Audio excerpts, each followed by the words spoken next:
No! Hey, Nif. How you doing, buddy?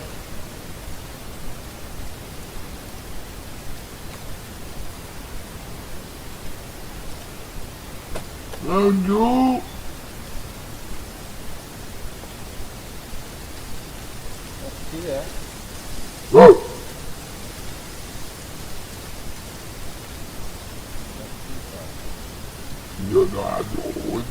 No. Yes, my friend. Oh! Yeah, the who? No! Yeah? All right, so I am here with Mike Paterson, Sasquatch researcher, otherwise known as Sasquatch Ontario, on his YouTube channel. And for me, this is a real thrill and an honor. I've been watching Mike's videos for a very, very long time, starting around 2013 or something like that, when YouTube was still fresh and new, and Mike was anonymous. And I remember thinking, my God, those sounds real. And Mike, just so you know about me, I'm a musician. I produce my own records. I used to work at pro audio companies, and I know sound, and I know that it would be nearly impossible. I'm not a crypto linguist or anything like that, but I know it would be virtually impossible to fake some of these sounds that I've heard. So I've been convinced for a long time that this guy is either a genius level prankster or this is the real deal. And I'm fairly skeptical enough to rule out clearly fake photos and things like that. But I thought this was the real deal. So Mike is in a safe space. Whoever's watching, this is not going to be a debate about whether or not Mike's research is real or if he's a hoaxer or anything like that. We're past that point. What I want to do is hear in Mike's words about his work, his interactions with Sasquatch, one in particular, Nefatia, and where this is all leading. So, you've been doing this, Mike, since 2008, and you started interacting in 2012. And I wanted to ask you, like, how that all got started. I know on your website you mentioned a childhood sighting, so I was wondering if you could maybe tell us about that, and then just like in broad strokes, paint a picture to how you started interacting with this family in Nefatia up in Toronto or Ontario. Okay. First, thanks for having me, Rich. Having me on, and I always appreciate the open minds. This all started, like you mentioned, roughly about 2008. I started looking into this. I was spending a lot of time in the woods with a camera, looking for wildlife opportunities. Just I love nature, out there photographing wildlife. And one day I just had an epiphany, and at this point I believe it was intentional, purposeful on their part, and I think they had something to do with that. But this does go way back to my childhood, which I basically forgot about, until I got back, till this stuff started happening to me. And I was able to look back to about the age of 10 when my family was up at this chalet place that we used to visit. We've been there a few times. It was in a place called Denby, Ontario, which is up near Bon Echo region. It's closed down now for years, but definitely a lot of forest up there. And back then, you could drop your kid off down the road without the authorities being involved, that you're abandoning your 10-year-old child. So anyways, my dad had dropped me off down the road to do some fishing, and I remember it was getting dusk, so I started walking back. There was a campground, a creek there with a bunch of people camping, a bunch of families and that. I remember that. And this is 45 years ago, so, but I still remember. And so got to dusk, and I started walking back towards the place. I can't remember how far. It wasn't that far down the road, obviously, if my dad's leaving me to walk back by myself. Maybe it was a quarter mile or something. And And I just remember having a visual up the road. It could have been 50 or 100 yards up the road, standing on the right side. And it was just standing there. And all I remember is when I saw it, it just turned, took a step, and was gone. And I freaked. Like, I had a moment of terror. And I turned around, ran back to that campground, and I remember walking up to a fire with a family sitting around, and I couldn't express any words. I couldn't get any words out. I was terrified, right? I was You knew it wasn't a man. I didn't know. I didn't know. I just had a reaction. So I didn't know what. One day maybe I could be hypnotized or something, put under and bring out details. I don't know, but I just remember that I had a moment of terror, and I ran back to this campground, and I couldn't talk, and finally I got the word help out. I remember that, and I vaguely remember the look on the gentleman's face sitting around the fire. They knew I was white as a ghost, because I was still like that afterwards, after he dropped me off and I walked he'd actually given me a ride back up the road to where my family was staying, and I pointed out roughly where the bear chased me. That was my story. I said a bear chased me. And when I walked into the place, my family commented on how pale I was, and I'd obviously been traumatized, right? So I remember the owner of the place saying there was no bears around there. I don't know why he would say that, because it's definitely, bear moose country, that sort of thing, right? So maybe just didn't want anybody having any fear or whatever, right? Didn't want anybody scared of any bears in the area. But after that, fast forward, I, basically forgot about it throughout my life. And fast forward to 2008, 2007, when I basically bought some good camera gear, and I started going into the woods a lot and photographing stuff. And I got that epiphany, and at one point I'd responded to, wrote a comment on a YouTube video, and somebody contacted me back and said, hey, they saw I was local to them roughly, and said, you want to go to a spot where there's been previous activity? Wow. Yeah, sure. And I always used to think, I think a lot of people think like this too, is one has to go to the West Coast to, for any chance encounter or whatever. And I had no idea they were here in the province of Ontario. I've since learned so much more since then, right? Like they come into, doesn't matter, you can be anywhere, they can show up. And so I got involved, I got taken to this place where it was October 25th, 2008, about 4:30 in the afternoon on an overcast, drizzly day. And I'd met this guy, his name's Mike too, and I'd met him in the parking lot.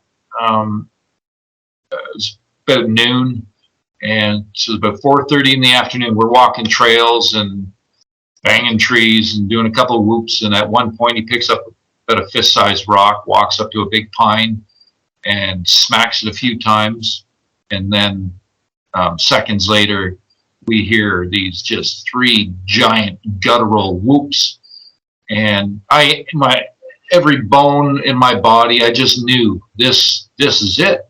Yeah. And I was shocked. It was a shock. Well, actually, sorry. No, we revert back a bit. First, when he hit the tree, it was a triple chest thump. Forgot about that part. It was like a really rapid 3 times, and I instantly remember it being odd. This was not a sound of the woods that I've ever heard before, and it just sat with me as something. Everything was screaming in my body. This is not normal. This is something, right? And that's, I remember I put my arm up and basically like, be quiet, let's listen. And it was a few seconds later, that's when the triple whoop call came, and I remember that thing sounded about 10 feet tall and sounded very the vocals were so pronounced, I thought it sounded like he could speak English, and I thought that at the time. Little did I know.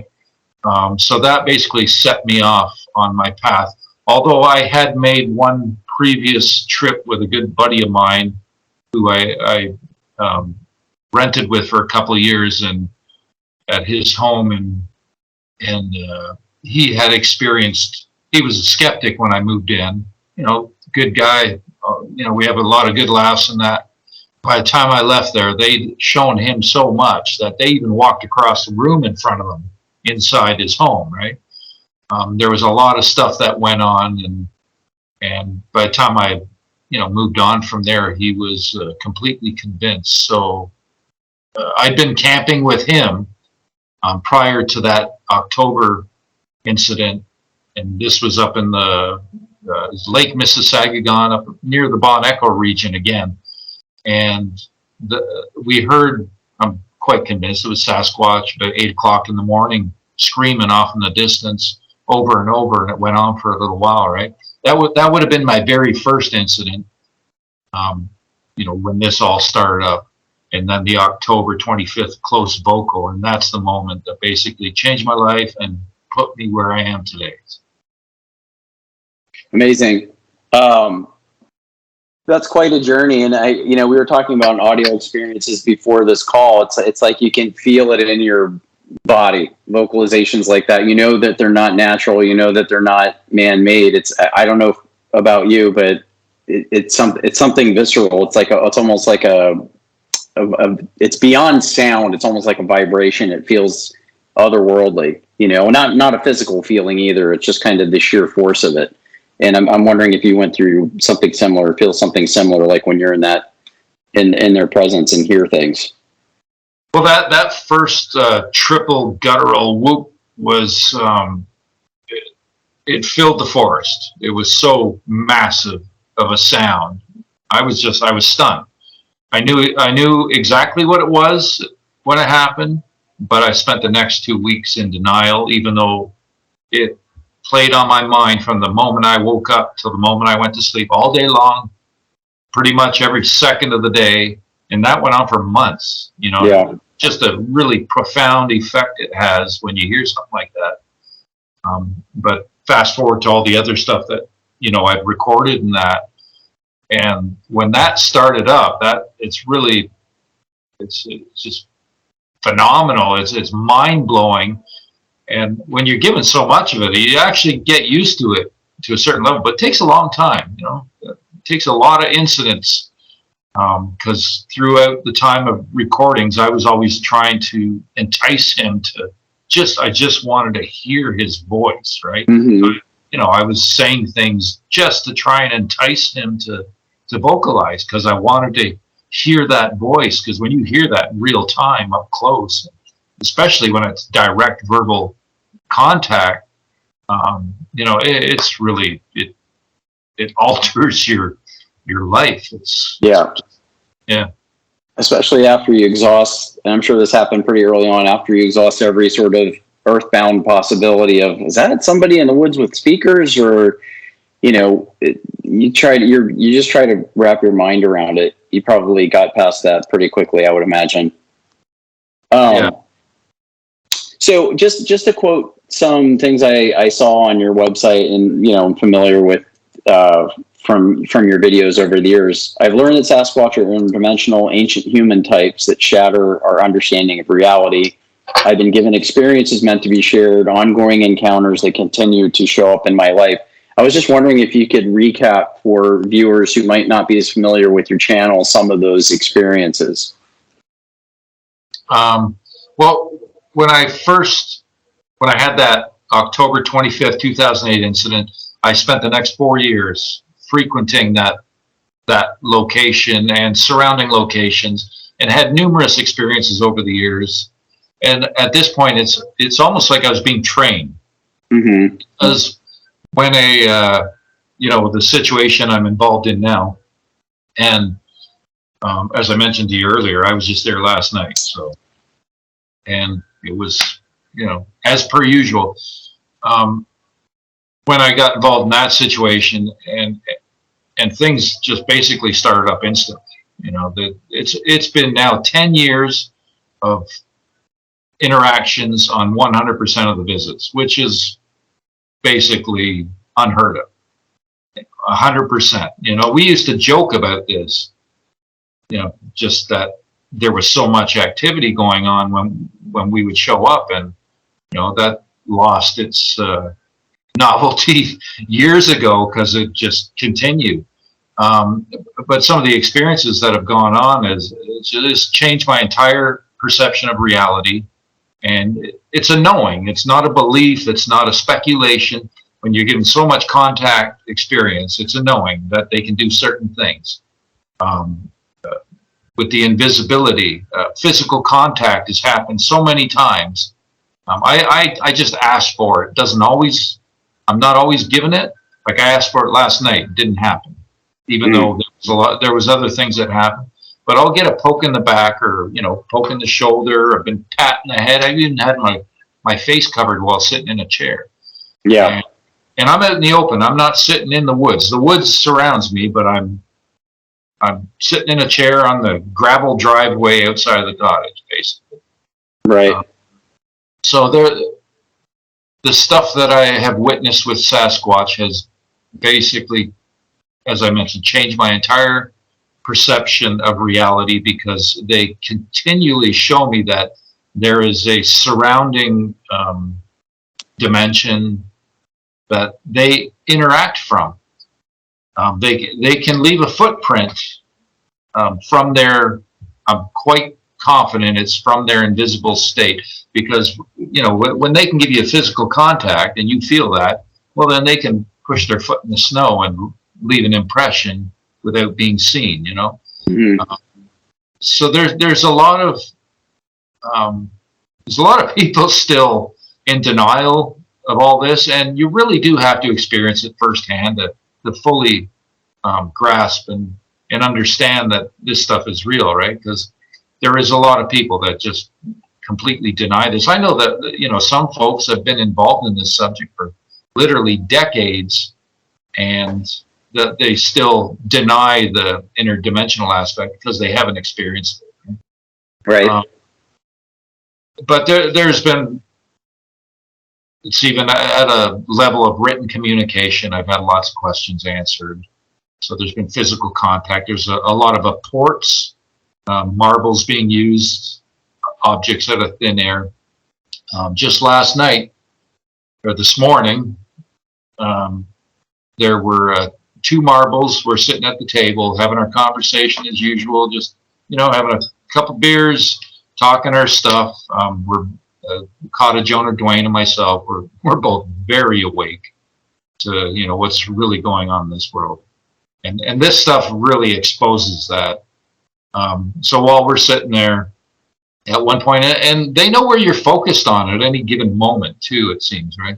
I'm looking at I look down towards the table, and they've done this a few times now, and suddenly a marble appeared, and it was tabletop level, and just right there, right in front of my face, and then just rolled off, and and I reached over and grabbed that, and then it happened to Dwayne after that. So there was 2 marbles witnessed last night that come out of thin air right in front of our eyes, where you see that moment where they just appear. There's been so many that have appeared that you don't see that moment, but lands inside your cup in your hand, or hits your chair, or bounces off your chest, or everything and anything, right? So there's a lot of that. There's been everything that a lot of folks speak with mind speak, with footprints, all kinds of footprints. 100% of the footprints go nowhere over 10 years in snow. Single prints, sometimes 4 family members coming in, leaving a print, just to basically show their presence. So it's a lot of, there's as much activity going on indoors at this point as out, if not more, And what's funny is there's so many times we're getting ready to step outside to go, see if we can entice some activity, and suddenly stuff starts happening in the cottage. We'll still go outside, but it's pretty funny that way. So it's crazy stuff, and it's hard to digest for most people, I think. But this subject is evolving in this way because this is what it is, right? Mm-hmm. I think most people aren't there yet, but we're slowly coming along. It's growing as more are exposed to this through firsthand contact experience.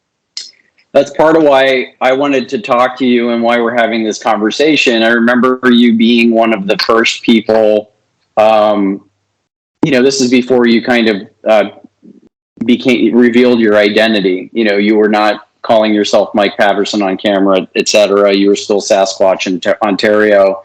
But you're one of the first people that I remember describing some of these interactions, gifting, with the marbles and these stick figures and leaving prints on your car,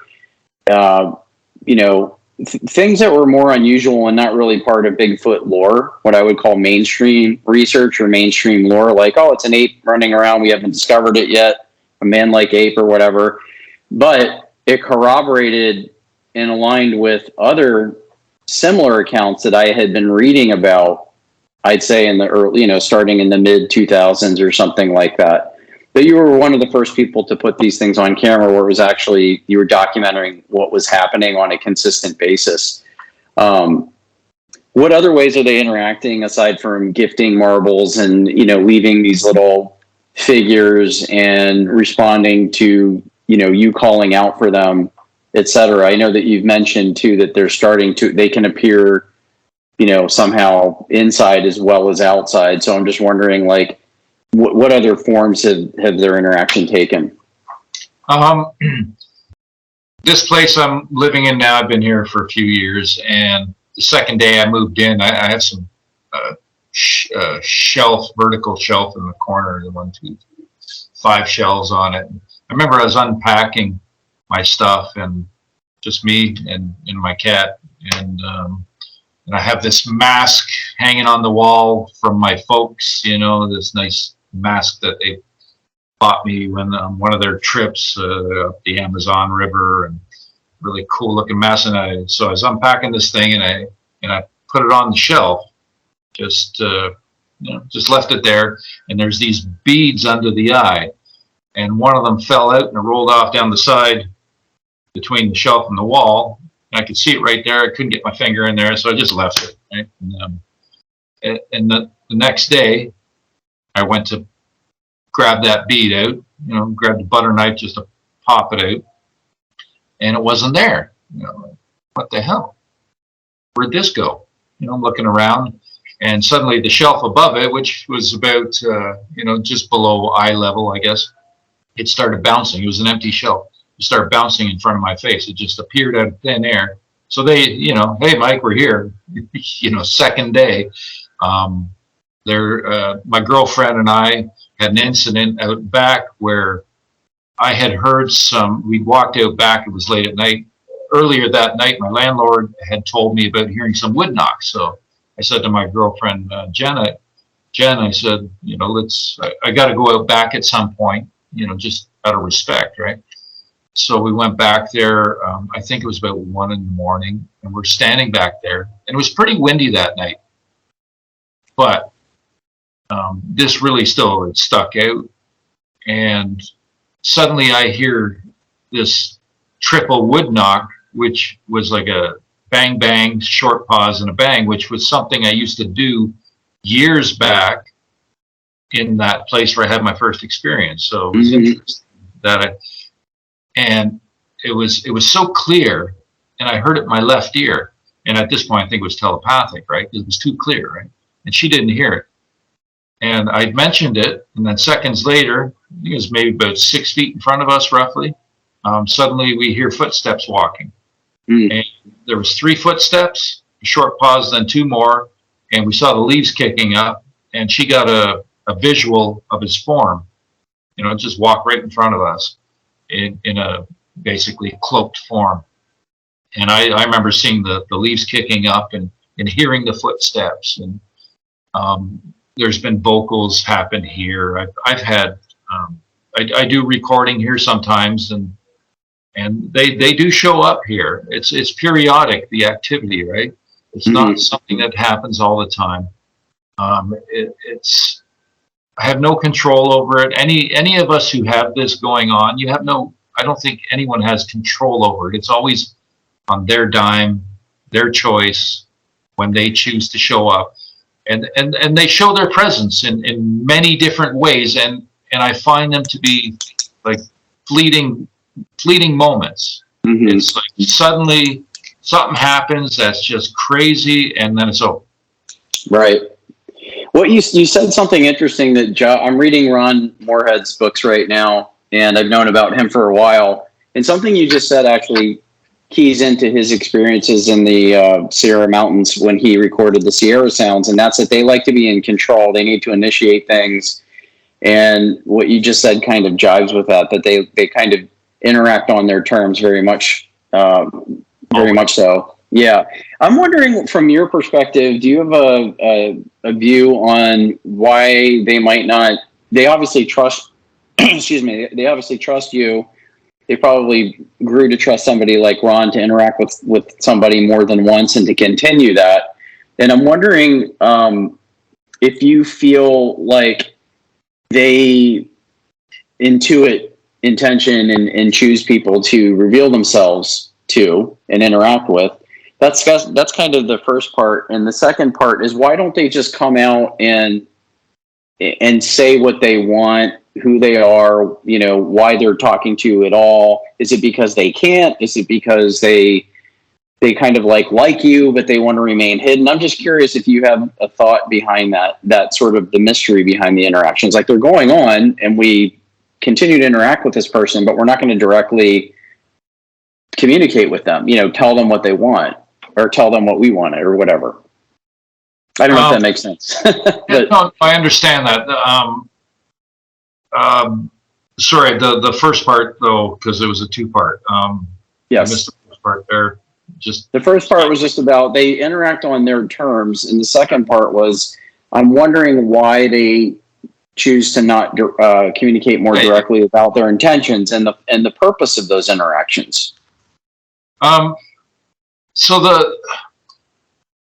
think, and this is my belief, that those of us that they interact with, they want us to share our experiences to help dispel the monster portrayal, I guess. That's my thought. I don't know that for a fact. Those that they choose, they do choose who they interact with. They know our intentions. They are energy beings, so they feel our intention. They know us. You can't lie to a Sasquatch. You just can't. They know. If you're bullshitting them, they know. There's the interaction. Like, I haven't even had a close visual yet. I've had glimpses. Certain things happen. And I've asked for it. And I was asking again last night, like, I want to meet Neff face to face. I'm ready. I know what he looks like, his face. I don't know his full body. I know what his face looks like, clearly.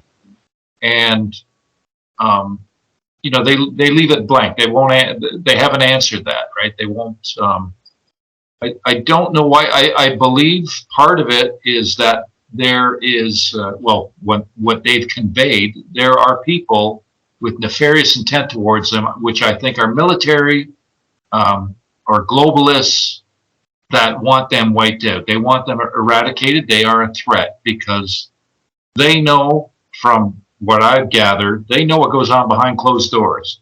They know through consciousness, they know our intention. They know the evil going on, the manipulation, the corruption of humans. They know what's going on this earth more than the populace does. I think they know at a level of these psycho billionaires that are manipulating everything. I think they know at their level what their plans are. And the rest of us can only guess, but they know. This is my belief from what I've gathered through interactions of their response time. Go ahead. I see you were going to say something there. Oh, no. I was actually, I wanted to get into this topic a little bit. but I wanted you to finish your thought. Okay. I believe they fear that because there's been I know an incident happened with a Cessna flying over the cottage one night, and they were using technology on board searching for them because they gave us a drawing, right? The kids were not, they weren't pleased. They were scared, the young ones. And so I don't know what tech that these military or whatever they have, that they're searching them out, right? So far so good. They're safe. This has been 10 years in the same area, right? Their abilities keep them safe to a certain level. Especially, I think it's easy with us humans. There's Dwayne's cottage that I visit. There's neighbors very close. There's a lot of cottages around there. They don't have a clue what's going on. Mm-hmm. It's very personal, directed, and like last night, I got a vocal from a young one. I was checking an audio recorder. I think it came back down the hill, and there was a yell, clear yell. I've been actually going through audio trying to find it. But the neighbors wouldn't have a clue. Their windows were shut. It was late. They know what they're doing. They've even whispered into my microphone when there's been neighbors nearby, that sort of thing. So it's very personalized and that sort of thing. But as far as showing themselves to me, from what I've gathered, anyone who has contact, we're all given a personal journey with them. I think some people get quite a few visuals, and others get other things, and that sort of thing. Maybe with my own stuff, they know what I'm doing with this. They know I'm sharing this. So I don't know why that I haven't gotten a close visual at this point. There's been so much that has happened. They have their reasons, obviously. So I can only speculate as to why, right? But I have realized that anybody who has this going on, we're basically all given it's like a personal, intimate journey with them. They know what we focus on. They utilize that information to show their presence. And the activity basically has a general consensus that it's the same throughout with anybody dealing with this, although we might each have our own different experiences, right? Some get what others don't get. Like Dwayne's had things happen that I've not experienced, and vice versa, and others I've spoken with. So there's a general consensus with it all that there's a lot of similarities, but there's also differences. In the end, though, it all comes together and it's all the same. We're all being led, down this same path, right? So it's not so cut and dry. It's pretty intricate, really. Yeah, I appreciate you being. I know that's a tougher question, and I appreciate you saying you don't know what you don't know, but kind of trying to connect the dots and fill in the blanks, and that's what these conversations are about. That's what my interview series is about, and talking to people like you, and just kind of connecting even these people that do have these different types of experiences, whether it's having a firsthand experience or just hearing eyewitness accounts, whatever that is. The idea of them being hidden for a reason, obviously man is there are people that would love to have a body, and there's trophy hunters and all kinds of people that would love to kill a Bigfoot, whether it's for fame and fortune or just scientific proof.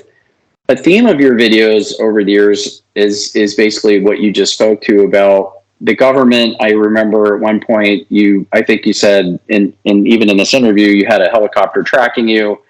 I don't know if you saw Brett Eichenberger's documentary, A Flash of Beauty, Bigfoot Revealed.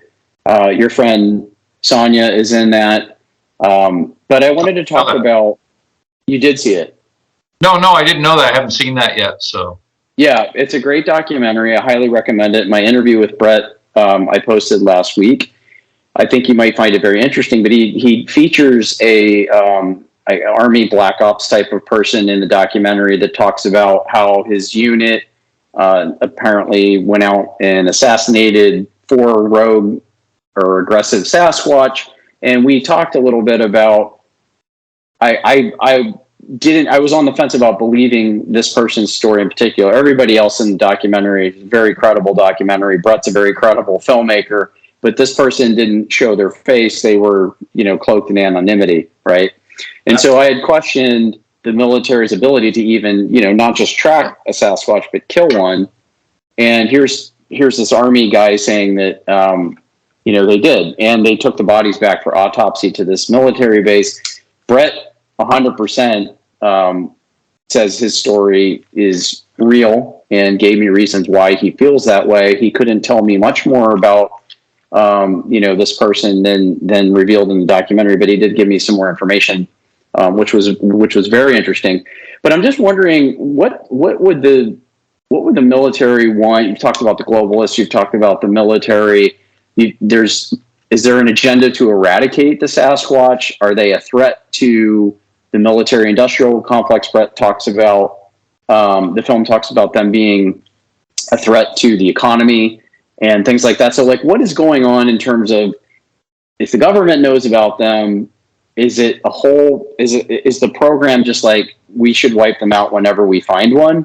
Or is it more, leave them alone, don't let this go public because it will disrupt finance, this and that, and our agenda? What is the relationship between the government and the military and Sasquatch?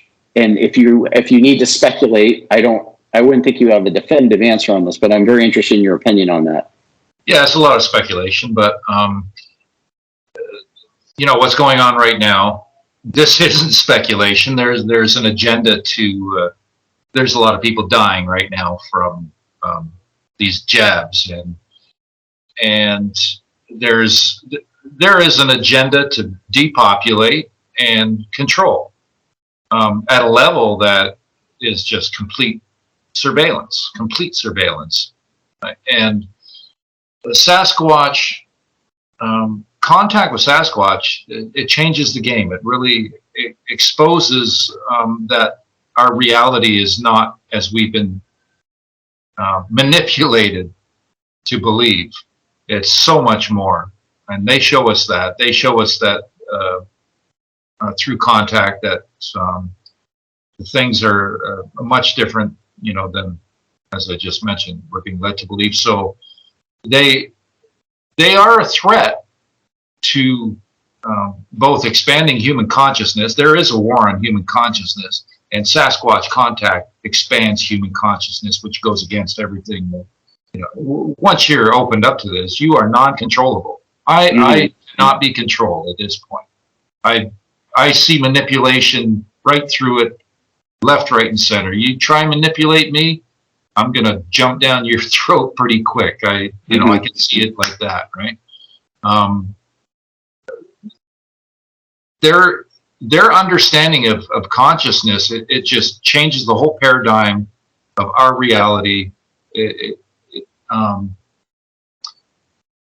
They're a threat because they know dark secrets going on behind closed doors. Their understanding of consciousness, their ability to,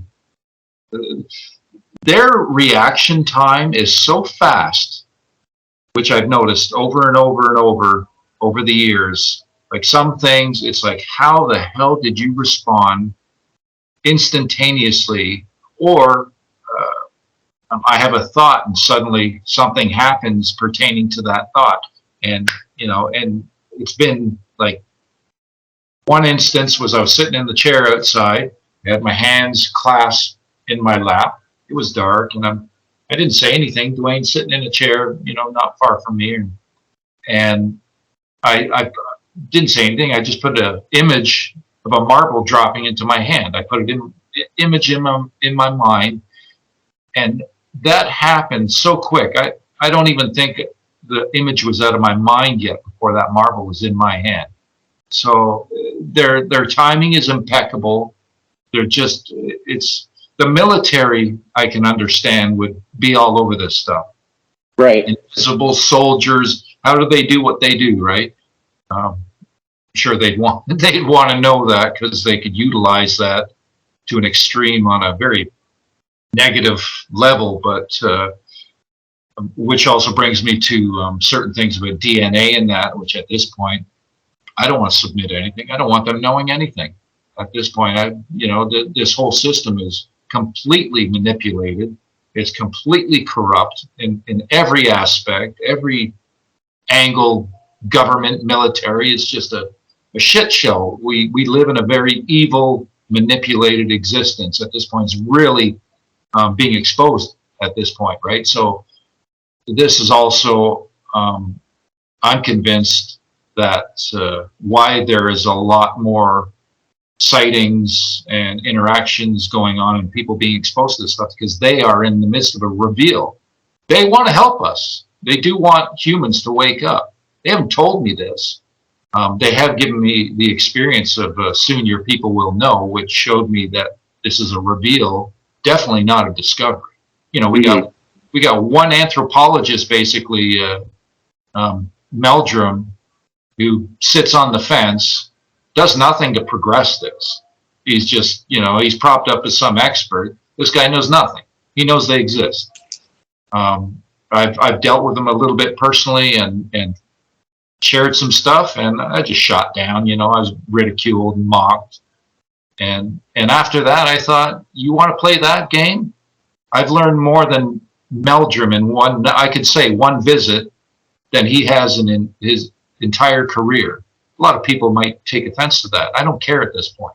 He's a face for an ape, that sits on the fence, does nothing, put on all these television shows, and completely avoids the truth and reality of this. And I have no respect for him at this point. I really don't.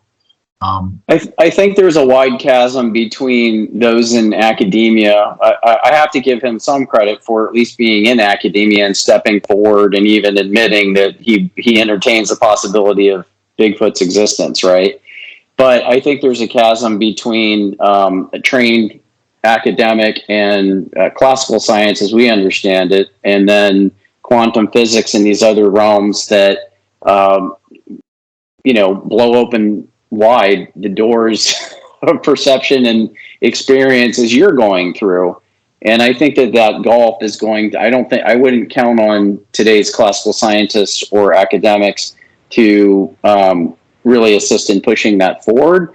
I do think there are certain ones like Simeon Hine, PhD, who I talked to a couple of weeks ago. This video is also on YouTube, who are very brave, stepping forward to help push the research forward into areas that are more theoretical. And that takes an open mind. That takes risking your tenure and your career and all these other things. So part of the goal of these conversations is, again, just to kind of connect dots. And I'm sorry you went through that experience where you were shut down, but that's not what this forum's about. It's the opposite. We want to open the doors up, to people who are having these experiences like you and documenting different kinds of evidence. I think, with academia, PhD, if you got a PhD, whatever, it sticks you inside of a box that you really are not allowed to step outside of, or else it's you lose face. It's a career killer, that sort of thing. So I can understand from that point of view. But when this guy's propped up as an expert and his face is on television, every program, as an expert, I shake my head and I think, he's hit the wall. He's hit a wall. Right, he's not going any further. I know Sonia's been in the field with him. She was the only one who basically had the guts. I was going to say something else. Had the guts to, when activity was going on, and she was in the field with Meldrum, Bindernagel, and I forget who else was there. I think it was Standing at the time. And they were all in the field, and she's the only one who had the guts to go into the dark woods, step away from the fire when there was stuff going on. The rest of them were all they didn't do it, right? All right. Interesting. She sounds like a very brave person. Oh, she is. She is. So I want to shift gears a little bit to the nature of Nefatia, who you've been interacting with in Sasquatch in general. I know that you referred to them as interdimensional. So did Brett, the director I talked to, and he's talked to a wide range of people, including Dr. Meldrum. That's Brett's stance. He says, I believe that these are interdimensional beings. They've got cloaking ability. They can walk in and out of portals. They're telepathic. They have these other strange abilities.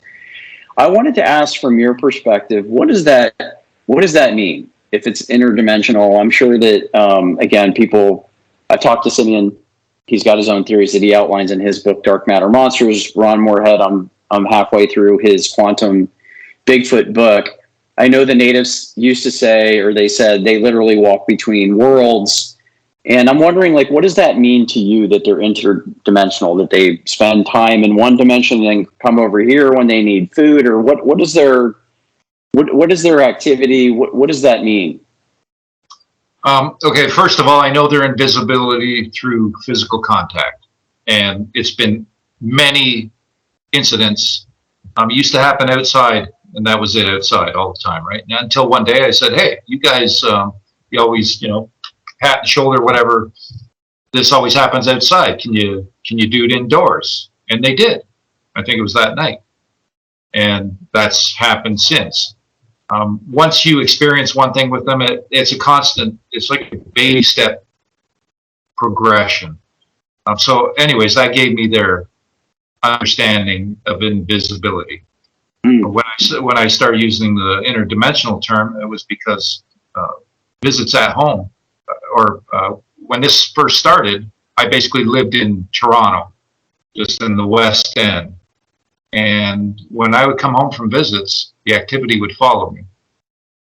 So I've heard similar stories of that from other people who've had interactions, that it quote follows them to where they are. It's almost like a ghost or a paranormal haunting in a way. I don't know if you see that analogy is apt, but that's the best I can do. I can understand that, yeah, because it is paranormal, for whatever lack of a better term. I also, with Meldrum, I use the term masters of energy. And again, I was talking for that. But this is absolutely what they are. They are completely masters of earth energies. And the things they're able to do. So I use the term interdimensional because they can follow, the activity follows us home. It happens indoors. I got a granite table right here. I remember one morning, it's 5:30 in the morning, get up to go use the bathroom, jump back in bed, trying to fall back to sleep, and I suddenly hear a double knock on my stone table here, and my eyes just bugged out. I knew what was going on, and I just went back to sleep, but they were just showing their presence, right? In my living room. Disconcerting. There's been numerous incidents now happen in my vehicle, in my girlfriend's vehicle, with both of us present. It's happened at a workplace I was at, where I was given, I think it was a day or two before, I was making a visit, and we were given a bunch of these, we were given certain smells. And suddenly I had the same smell around me while I'm on the job site. And I knew they were right there. And then when I went out to my car later, things I had hanging from my rear view mirror wrapped around and basically tied around that little thing you flip your visor from night, day to night. Just, this is something they've done numerous times now. Just it's to show their presence and their abilities, right? It's like they don't want to overwhelm us, so they give us these little continual baby steps of exposing these impossibilities that would basically be called with this paradigm that we now exist in. No, that's impossible. That can't happen. Actually, it can happen. So, I'm wondering if you've heard of the work of I don't know if I'm pronouncing his name correctly. Kawani Lesperitis. Kawani, yeah. Kalani, I'm wondering if you've compared notes, or whether it's with him or other experiences that he's spoken to. And I know he puts himself in that category as well. Yeah. I have read his books, by the way. Yeah, Kalani, I think, was basically one of the first people to really start, besides the native culture, to really speak about their interdimensional aspect, connection to ET, UFO, that sort of thing. I've dealt with him a bit. I used to be involved in this group email. At one point, John Bindernagel and Dmitry Bainov were involved in that. They both supported me, and they both since passed, and I basically pulled out of that. Not that long ago, really. And actually, the last incident was because my dealings with Meldrum, right? So I gave up speaking with these people, because you get to a level that you're so far ahead of them, you can't deal with their, with what they're coming out with. Whatever their dogma is at that time, I guess. Yeah, it's like you guys are so far behind. I was asked by Dimitri and John at one point to stop speaking about, like John said he'd support me more if I stopped, just tone it down about the interdimensional stuff, and I couldn't do it. Like, sorry, man. I appreciate that you would do that, but I'm on my journey. You're on yours. Too little, too late. My thought is give it all to them and let them sort it out afterwards, instead of waiting for science to catch up, because we'll all be 6 feet under. Right. Just I don't trust the mainstream science point of view at this point. I think it's all dogma. It's all truth is not pursued, really. It's held back, in my opinion, big time. Well, I think it's trying to rein in the possibilities, and what we're hearing from more and more people, and eyewitness accounts, experiences. These have been around for a long time. It's not like you're the first experience. You're one of the first that like I said, that started to come out and talk about it regularly. But I had been hearing about this sort of thing, or reading about this sort of thing, both actually, as you started to get involved in it. So as Brett said last week in my last interview, you can't discount all this other stuff. And I feel like, academia, and with all due respect to science and being grounded in facts, it's almost like trying to rein in the unknown to the known, versus, someone like Einstein, who pushed things forward by leaving his, having an open mind, I think, and looking to what the unknown was out there that was theoretical. So, sorry to interject. I just, I see this completely as a reveal, because they're highly intelligent. In fact, humans, human hubris, human ego just puts us above them, basically, when in fact it's the opposite.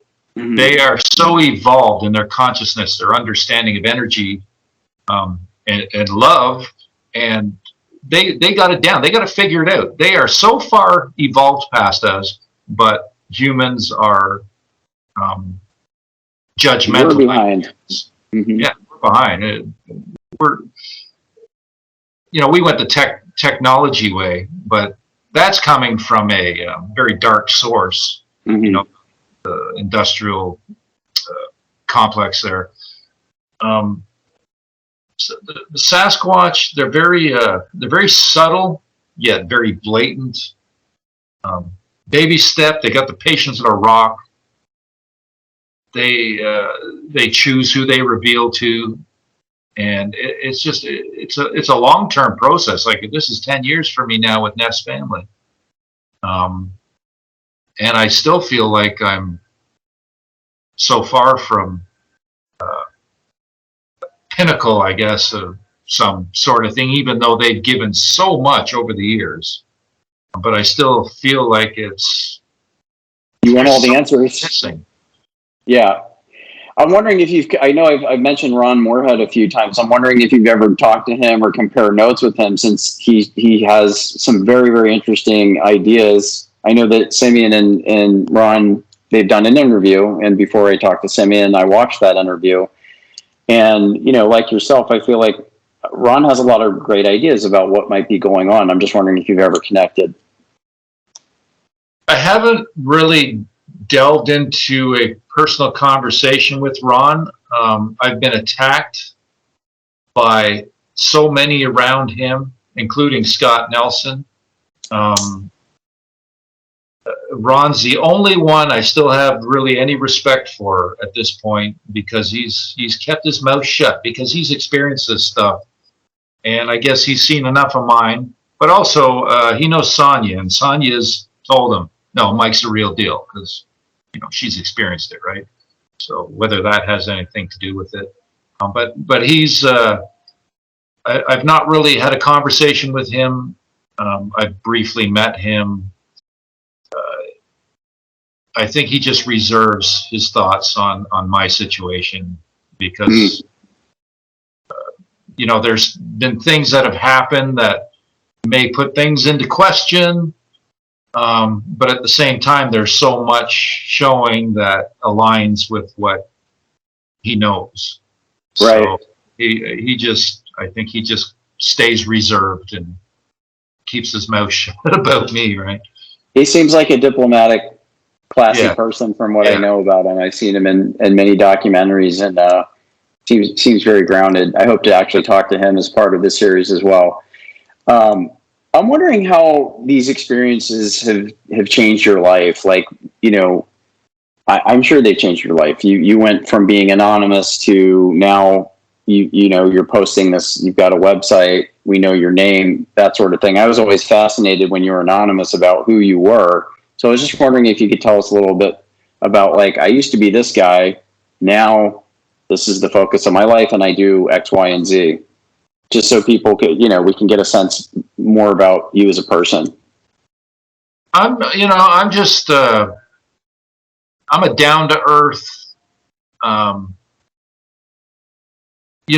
didn't follow the normal path of, I didn't stay in school. So I consider myself an intelligent guy. I'm definitely not an idiot. I can vouch for that. And I just, I followed my own path. I've gone through my life, trials and tribulations, making bad choices at times throughout life. And just, you go through life and you hopefully develop and grow and become more understanding and more spiritual. And I'm glad I did not get sucked into this system that has basically, so there's so many of us that can't see past what we've been conditioned. What I've learned about Sasquatch contact is it really exposes how brainwashed humans are. Like, seriously, we're all brainwashed to a certain level, each one to their own extent, their own level, until you wake up and realize there's so much more going on than what we've, as I mentioned, been conditioned and manipulated. Before this, as I mentioned, I'm just, I'm nobody, just some guy who was given a grand gift, really, that I wanted to stand on the mountaintops and scream this to the world. It was so profound and extreme, and I knew that once I did, it would bring me a lot of trouble. I held back for about a year. I remember people, hey, I'd say, show the prints and that. Oh, follow the prints. Where'd the prints go? And I'd say, I know where the prints go. I'd leave it at that. The prints went nowhere, always. Right. These are in snow. So I knew, I was dealing with something extraordinary. And like I said, it took me about a year, and I finally opened up, and then the barrage of insults and ridicule And it was difficult for a long time. You know, I used to shoot back at these people, just being nasty, right? Yeah. And at this point, I've grown a thick skin. I'm fully confident in my experiences. I've been given literally hundreds and hundreds of encounter incidents. You know, there was several last night. So that they do add up over time, especially over 10 years. And you get to a level where I don't care if people believe it or not at this point, because I know it's real and I know where it's going. I know this truth is the end result is understanding of an ancient race of interdimensional human types. This is where it's going to end up. Yeah. I'm already there, and you know, I'm beat up left, right, and center, spilling my guts. But I know in the end that not that I win, but this is what the reality of it is going to be, and I'm just, you know, been given this opportunity that has put me on the forefront of, you know, this realization, right? So I just continue to share my stuff, and I'm always trying to better myself and you know, heal what needs healed within. We all need healing, right? We all have our own shit to deal with, our own healings, whether we face our own stuff or not. You know, that's another thing with humans. Denial is rampant. So, you know, each of us has our own crap to deal with, and a lot of people, they just, you know, they go through life and they won't even go there. They just go through the motions of whatever materialism, and I'm just trying to grow spiritually, and you know, I still have my stuff to figure out and work out. It's a lifetime process, right? We shouldn't beat ourselves up while we're doing that. Just go through the motion of trying to become a better human and understand, you know, and love, kindness, and understanding is my goal, right? Just to be a better human. But this subject and putting this stuff out, it makes it difficult dealing with a lot of people, because, you know, there's some real nasty folks there. I give you a lot of credit, because the whole intuitive urge to write something about Paul Freeman several weeks ago was born of this desire to learn more about him as a person, because I know for eyewitnesses, and Brett and I talked at length about this, Simeon talks at length about this in his book. Michael talked about the experiences Paul went through, and how, you know, Brett called it a blessing and a curse, right? Because I asked him, well, how do eyewitnesses feel? Is it sheer terror? Is it acceptance and, oh, I feel blessed that and he said, you know, for the most of them, it's somewhere in the middle. It's a blessing and a curse, because I know how hard it is to come forward and talk about this stuff and risk your job, your tenure, your reputation, your standing in the community. Paul's family, Mike told me his family had to move, you know, when Paul reported this in the first place. And so I give you credit for just speaking your truth and you know, being brave enough to talk about it, because I feel like the more people that do that, the more the truth will come to light. So it has to happen. Yeah, it's something that, as I mentioned, I know where it's going. I can see where it's going, and I just knew that I just got to stand up and stand in my truth, right? And eventually, in the end, that will stand on its own. At this point, like over the first few years, I guess it was very, very difficult. A lot of backlash in that, but at this point, I think the tables have turned, and the support has grown significantly, you know, substantially, a lot more. And I think the support is a lot more than the negative at this point. So I am grateful for that. And I've helped a lot of people along the way too, you know, and I get a lot of people that thank me because they've experienced this stuff and they don't know where to turn. They don't know who to talk to, and some of them don't even have a clue what's going on. And then they see this stuff and they're like, oh, holy crap, that's what I've been experiencing, and they didn't have a clue what it was about. So, Right. yeah, I think the more of us that speak out, obviously, the stronger we become, and it helps a lot of people. So That's right.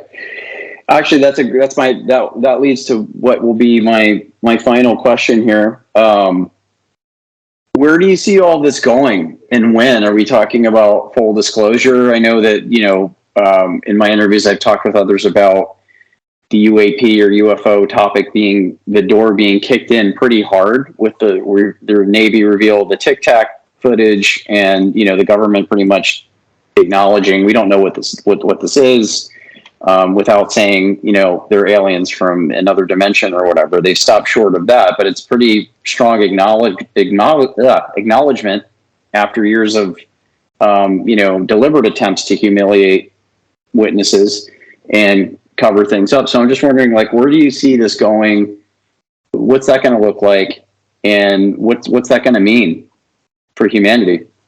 it's we're in a really strange position presently with everything that's going on as far as this whole pandemic thing, and these globalists, and they know they exist. They have to know, and it goes completely against what they're doing. So we're at this pinnacle in the history of the human race of, if we don't wake up, there's a chance we could go extinct. There, really is. So we're getting to a point where we're just decimating the earth, poisoning everything, clear cutting all the old growth forests, just wiping everything and poisoning everything. It's insane. It's absolute insanity where we're at right now. And I believe the Sasquatch is a big reason, a major reason why they are exposing their people. They want humans to wake up. They want us to change our ways. They don't interfere in free will, Mm-hmm. as love will not do. As a light being will not do. Demonic, dark. They'll do everything they can to manipulate you, right? And that manipulation has been infiltrated in every aspect of our lives. Government, education, science, all of it. It's just, we're manipulated at every angle. So it's like we're at this pinnacle right now, and I don't know where it's going. So I'm just hanging on for the ride. I'm just sharing my stuff and hoping that I can get through this. At least when I go to my grave, I just did my best to share what I know is real and authentic, and really gives a ray of hope for humans, and for the betterment. It's for the greater good, because everything else going on around us is obviously seems pretty opposite Bleak right now. Yeah. Yeah, it's I don't know how far they can see it. It's like they can see our timelines, which I think obviously the military has dealt with as well. Operation Looking Glass, that sort of thing. You look into some of these operations that have gone on with the CIA and the military. They've been messing with this stuff, trying to figure all this interdimensional stuff out for a long time. Operation Paperclip, bringing all the German scientists over. It's very difficult to trust anything going on from the establishment at this point. I trust nothing at this point from government. Not one word. I trust not one word from mainstream media. All the news, it's all propaganda. Like I said, when you have this contact, it really exposes the truth of our existence, what's really going on. So I don't know where it's all going. I forget the original question. So That was it. And if the answer is I don't know exactly, but I'm contributing to that, that's the best I think, we can all do, including yourself. Not to put words in your mouth, but that's a tough question to answer probably, and I don't think anybody has got that answer. I know when I asked Brett about, when might there be full disclosure about this topic, he had a premonition about a certain year, not too far in the future, that happening, but nobody can predict that. And it seems like, based on your research and others in similar spots, and I don't know how many there are, they're leading that way. They're doing it in their way, and who knows where that's going to go. I would say, like, from what I noticed through personal contact, this baby step process, it's the same collectively. So it's not like the Sasquatch are coming out, hey, we're here, we exist. It's as they choose this very slow, very seemingly methodical approach to exposing their existence to humans. And I'm fully convinced there's a UFO connection, UFO ET connection, because I've had other things happen, throughout my time of doing this, little things along the way that really expose a bigger picture. And, anybody that's interested in the whole UFO phenomenon, we know we've been lied to for decades. They're very manipulative, these military or government psyop stuff. Yeah, it's all lies and manipulation that they shove down our throats. They're always trying to control, the flow of information and how we perceive things, and a lot of lies. And so, like I said, I trust nothing that comes from them, but I'm convinced there is definitely a connection through consciousness. From my understanding, there's been incidents of Sasquatch seen coming and going from UFOs. I had two UFO incidents back in July of 2018, put basically right in front of me. One was on location in Neff's area. I've had other things happen.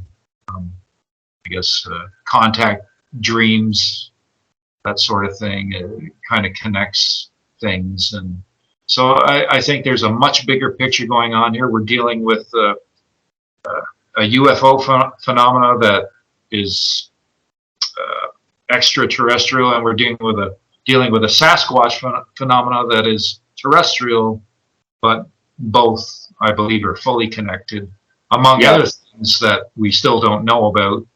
That we get little bits and pieces. There, I believe, are many other beings or intelligent life forms that we haven't been told about, that again are far evolved past humans. We're like the toddlers out of the bunch, right? Taking our first steps basically in the understanding of the greater or the grand scheme of things, just the bigger picture, right? We're bottom rung. We're the last to find out, it seems. Making a mess of our own house too. Yeah. In the process. Well, Mike Paterson, I wanted to thank you again for taking the time today. This has been a really great conversation, and it really is an honor to talk to you after so many years of watching you and your research, and again, just your courage in stepping forward, putting up with a lot, I'm sure.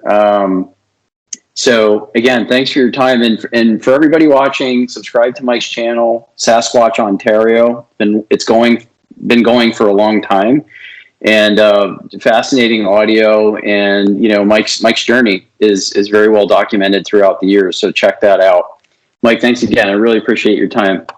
I appreciate that, Rich. Thanks for having me on. It was a pleasure talking to you. A pleasure to be here, and I know some.